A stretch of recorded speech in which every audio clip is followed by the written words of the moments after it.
आपके कान में दिया है वह मंत्र आपको 11 माला जपना है। कितनी माला? 11 माला। गुरु क्यों बनाए जाते हैं? गुरु का अर्थ क्या होता है? जो हमें अज्ञान से ज्ञान की ओर ले जाए, जो हमें अशांति से शांति की ओर ले जाए, अंधकार से प्रकाश की ओर ले जाए, उनका नाम गुरु होता है। तो गुरु बनाना क्यों जरूरी होता है? रामचरितमानस में गोस्वामी जी लिखते हैं कि गुरु बिन भवनिधि तरह न कोई, जो विरंची शंकर सम होई। बिना गुरु के भगवान राम भी इस धरती पर आए तो गुरु बनाना पड़ा वशिष्ठ जी। भगवान श्री कृष्ण जी आए तो उन्हें गुरु बनाना पड़ा श्री गर्गाचार्य जी को। तो गुरु एक माध्यम है। जैसे हमें यहाँ से दिल्ली जाना हो तो दिल्ली जाने का साधन होता है, माध्यम होता है, या ट्रेन या फ्लाइट, या आप अपनी गाड़ी से, या फिर अपने पांव पैदल। कोई ना कोई तो साधन है आपके पास।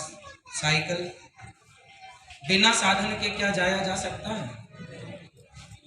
जैसे दिल्ली तक जाने का कोई ना कोई साधन तो चाहिए, उसी तरह भगवान तक पहुंचने का कोई ना कोई साधन चाहिए, और वह जो मार्गदर्शक है वह गुरु होता है। आप जयपुर आ गए, जयपुर में किसी से पूछा भैया हमें गोविंद देव जी जाना है क्योंकि हम पहली बार आए हैं, हमें पता नहीं है कि गोविंद देव जी का मंदिर कहाँ। तो बताने वाले ने बता दिया कि ये लेफ्ट जाके राइट होके फिर लेफ्ट चले जाइए और सीधा जाइएगा, गोविंद देव जी मिल जाएंगे।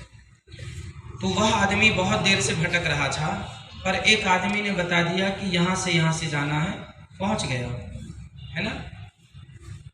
वो बहुत देर से भटक रहा था, कहाँ है गोविंद देव जी, कोई बताने को तैयार नहीं, पर एक आदमी ने सही रास्ता बता दिया तो वो पहुँच गया। उसी तरह गुरु का काम है भगवान तक पहुँचने का सही रास्ता बता देते हैं।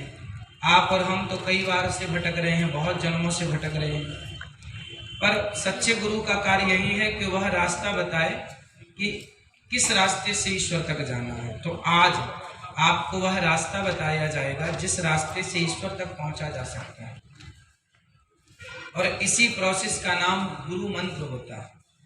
आज से आप लोगों को जो मंत्र दिया गया है उस मंत्र को 11 माला जपना है। डॉक्टर जो बताते हैं कि ये दवाई ऐसे खाना है, पानी के साथ, दूध के साथ, सोते समय, सुबह, उसी तरह से हमें खाना होगा, तब वो दवाई हमें लाभ प्रदान करती है। उसी तरह जो बात कही जाए उस हिसाब से चलने से लाभ होता है। यदि हम सही दाल में नमक कितना डालना है, कब डालना है, कब पकती है दाल, वो हमें पता होता है कि अब पक गई है, अब इसे छौंका लगा देना चाहिए, छौंके में क्या क्या डालना है सब पता है। जिसे पता नहीं है वो दाल बनाएगा तो बिगाड़ देगा। उसी प्रकार सबकी विधि होती है, कब क्या, कब क्या, कब क्या, अब क्या। तो 11 माला आपको मंत्र जपना है, चाहे सुबह, चाहे दोपहर, चाहे शाम, जब आपको समय अनुकूल आपके हिसाब से हो, पर जपना 11 माला है। कम से कम 11, अधिक से अधिक तो आप ज़्यादा। और 11 माला का अर्थ ये नहीं है कि आप बैठ के ही माला जपें। अभी पूरा नियम बताएंगे। जो मंत्र हमने आपके कान में दिया, मंत्र कान में ही दिया जाता है, इसलिए हमने आपके कान में दिया। जो मंत्र कान में दिया उसे तो 11 माला जपना है, बाकी चलते फिरते आपको श्रीमन नारायण श्रीमन नारायण जपना है। आपकी पुस्तिका में लिखा है आपका मंत्र जो कान में दिया है, देखिए क्या लिखा है। मन में बोलिएगा, उस मंत्र को गुप्त ही रखा जाता है, इसलिए कान में दिया जाता है। खेत में बीज डालता है ना किसान, तो माटी के भीतर डालता है, यदि ऊपर डला रहेगा तो चिड़िया चुग जाएगी, इसलिए मंत्र अंदर का विषय है। अभी दूसरा मंत्र बोलेंगे वो बाहर आप जपिएगा। तो जो मंत्र कान में दिया है वो गुप्त ढंग से अपने अंदर रखिएगा। देख लो एक बार, याद कर लो, गलत उच्चारण ना कीजिएगा, है ना। 8 अक्षर का मंत्र है, क्लियर शुद्ध उच्चारण करना है। चलते फिरते आपको श्रीमन नारायण बोलना, बोलो श्रीमन नारायण। ये चलते फिरते, ठीक है। जो पढ़े लिखे नहीं हैं आप में से वह भी श्रीमन नारायण श्रीमन नारायण श्रीमन नारायण ही बोलेंगे। ठीक है, आप वह मंत्र ना बोल पाए जो कान में दिया है तो श्रीमन नारायण बोलो। सीताराम राधे श्याम और श्रीमन नारायण, ये तीनों एक ही है। मतलब चाहे कोई सीताराम बोले, चाहे कोई राधे श्याम बोले, चाहे कोई श्रीमन, तीनों का मतलब एक ही है। राम कृष्ण और नारायण, यह तीन, इनमें कभी भेद, वह नारायण ही गोविंद देव जी हैं। ठीक है, इस भाव से मंत्र का नित्य जाप करना। तिलक लगाना है सबको अपने माथे पर, पुस्तिका में बना हुआ है। महिलाएं ऐसे तिलक लगाएंगी, ये देखो, महिलाएं ऐसे तिलक लगाएंगी, पुरुष ऐसे। अभी एक बहन ने लगा भी रखा था माथे पर, किसने लगा रखा था? आपने लगाया?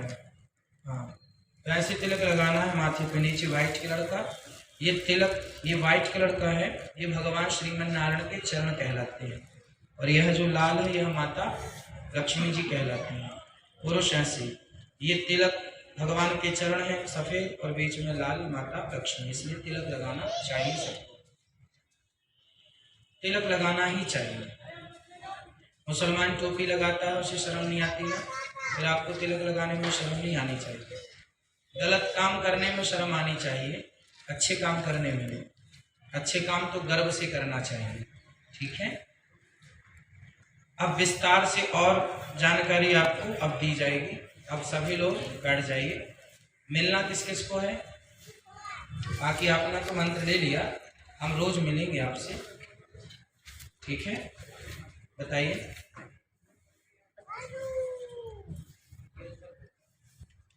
आप बताओ, आप बताओ। अच्छा, आप बताओ, सब ठीक है?